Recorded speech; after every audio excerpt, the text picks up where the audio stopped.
And if there is such a thing in the future, they'll probably end up getting some kind of, planetary, humanitarian award or prize. I don't think such things as the Nobel Peace Prize and those sorts of things will exist, or scientific prizes in the future, simply because the powers that be are going to lose their ability to deal with the populace that way. But these guys will certainly get that. And we're close. We're not all that far from November, and some of this stuff should be coming out then. We're going to see a rise in the visibility on it. I've got, my machine is being cracked. I get crack attacks all the time.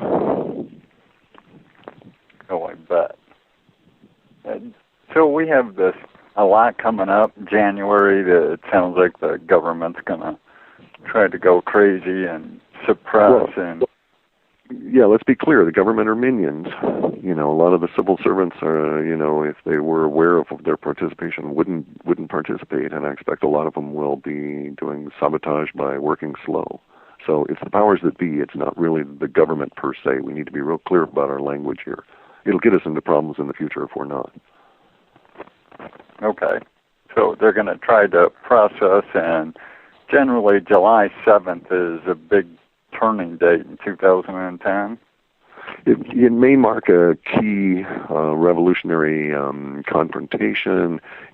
We don't know how to think about it, but in the future, the linguistics are suggesting that July 7th will be marked as the turning point on the revolution, just like we here in the United States think of, the Declaration of Independence and July 4 is Independence Day, even though July 4, 1776 was merely the start of a 20-year-long process to formalizing a constitutional republic, which included, by the way, a war. So yeah, July 7th will be an important day, but we don't yet know whether to think of that as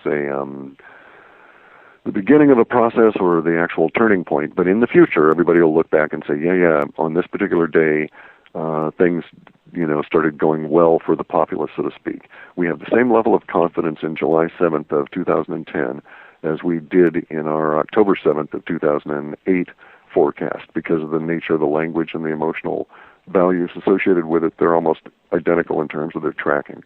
It'll be at that same level by the way of planetary impact, too. So it sounds, overall, for the short term, we're going to be in for very bleak and bloody and a lot of deaths around us, but coming out of it, it's actually going to be a brighter future. I suspect that is really a true statement. How long that the individual bleak period lasts, or how long the bleak period lasts for any given individual, is up to karma and individual circumstances and settings, because it won't happen all the same to everybody all at once. And, some people might find circumstances are rather harsh for 5 years as we struggle through this period of the lack of a dollar here in the U.S. and lack of a currency, and have to get ourselves back together. But in the main, surviving that will be bring you into a brighter set of circumstances. So we're coming up to this point, and we got a lot of folks listening right now, being rebroadcast all over, and my main goal is to help people survive. So we're saying, get your stuff now. So, should folks be really downright serious? And the next... in the U.S., that is certainly the case. The further you are away from the food production, the more you need to have food storage at a personal level. We are going to face a planetary food crisis that can be managed. I mean, even though the grain crops are down, if we weren't doing stupid things like supporting McDonald's and its horrific, or the fast food industry, I mean, I shouldn't single them out particularly, in their horrific ratio of grain animal flesh, we could certainly feed all of the planet luxuriously. But we're not doing those kind of things, so we now have to take precautions. I like the idea of saying that if you're going to start hoarding stuff, though, also hoard knowledge. Because, the universe is capricious, and a tornado could come along and snatch you out of your apartment, and where you've got everything nicely stacked and stored, and, 10 years worth of freeze-dried food, and it could throw you 30 miles away and deposit you in your underwear in a pond somewhere. and the circumstances might be such that it might take you 6 months to make it back those 30 miles simply because you didn't know who you were or something. So really it makes sense to hoard skills as well. And it's not going to be enough to merely hoard food because you can't really sustain yourself that way. And we're facing this same crisis next year if we don't start working and getting it right this year. The food crop crisis relative to resource allocation across the planet in 2010 will be worse. The same will be true in 2011, 2012, and so on, at a very increasing level of severity, because every year that it gets worse, the rate of increase towards worseness also increases. So it becomes exponential. And we're at what economists would call, or people who read graphs, we're at the knee of the curve, and we're about to go nonlinear on some of this stuff. So I suggest that if you store food, you should also store seeds, and you should start storing knowledge about how to grow that seeds into food, and you should start educating yourself on diet so that you can live more effectively on fewer resources with less waste.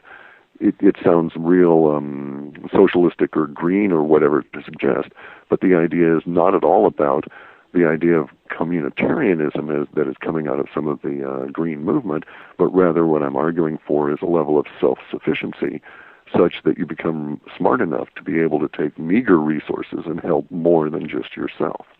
Does that make sense? Oh, totally. Yeah, we're going to have to come together to survive. We can't have individualism. You know, I hate to use the term, but, you know, it's going to have to be a community effort wherever you are, and it could be a small town with 400 people in it come together and survive by growing. Do you have any? Yeah, or you could be those same 400 people in the middle of a big city, and circumstances are able, present you with the resources, and you can form the same small village under those circumstances. And we have to be more appreciative and more species aware. So, for instance, we know the healthcare system is going to come under strain just as the dollar is under strain, and our resources are under great strain. And I can get into the details, but if you really want the details, go and listen to people that will quote you facts and figures and fill your mind with all of the numbers, which I can, but I just don't divert to that. But basically, we've outspent the ability for the dollar to exist. We're trillions upon trillions of dollars beyond our gross domestic product in debt, and it's getting worse by the day. At some point, the macroeconomics of resource management on a finite scale will be realized, and we'll have to pay the piper. So, for instance, we might lose antibiotics. Well, here in the Northwest, we have all kinds of mossa and lichen that just happen to be chock full of antibiotics, and if they're boiled with a little water, turn into this thick syrupy mass that is quite good on skin punctures and that sort of thing. So that kind of level of knowledge is good and can be used at a communitarian level. And I'm not suggesting that everybody go out and become a physician. I'm just offering that up as an example, that under the circumstances, knowing how to effectively use resources that are not apparent as resources will put you up on the edge. So the ability to glean from what nature has provided, I think, is the way we have to head. We can no longer afford the luxury of the processing that we have now in order to get the same end quick. We've seen it in our language for a number of years, and it's actually now starting to appear as more and more people, for instance, are facing an uncertain future with no access to the official form of healthcare system. Just again as an example, but you can pick any industry and just dive into it. There's all kinds of things we're ignoring that are really good resources that don't tax the planet the way we're doing the same or similar things.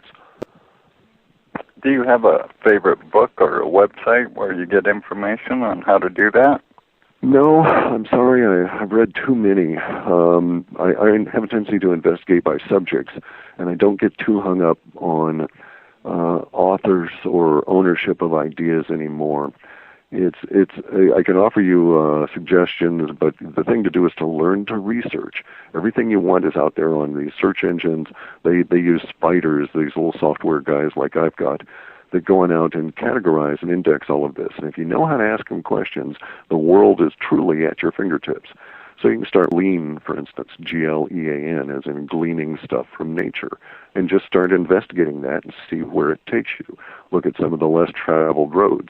If you find the same level of information that's being presented from a number of different sources, then you can pretty much guide yourself on a gut level with the headline verbiage, so to speak. Mosses may contain antibiotics. And then you go and look at a couple of different herbal preparation kind of sites, or Ayurveda or whatever. Ayurveda, by the way, is certainly it's a Hindu system of using these kind of natural cures. This is, again, under another way to find this is under biomimicry. Why should we reinvent the wheel, so to speak, and take 29 or 30 products to make basically what has to be acknowledged as really a half-assed antibiotic cream, when there are substances that really take no preparation at all other than clean water and a little source of heat to produce something that's much more effective?